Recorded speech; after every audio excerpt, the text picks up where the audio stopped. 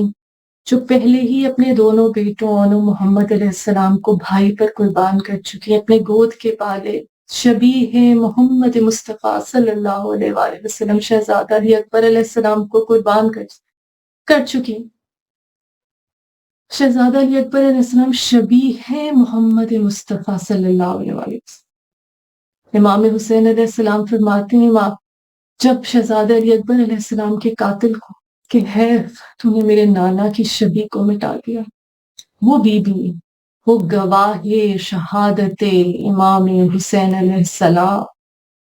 کس طرح سے گواہ بنتی ہیں اس شہادت کی، کس طرح سے گواہ بنتی ہیں حق اور باطل کے اس معرکے کی۔ بی بی کی عظمت دیکھیے، یہ مجالس، یہ ذکر امام حسین علیہ السلام، یہ عزاداری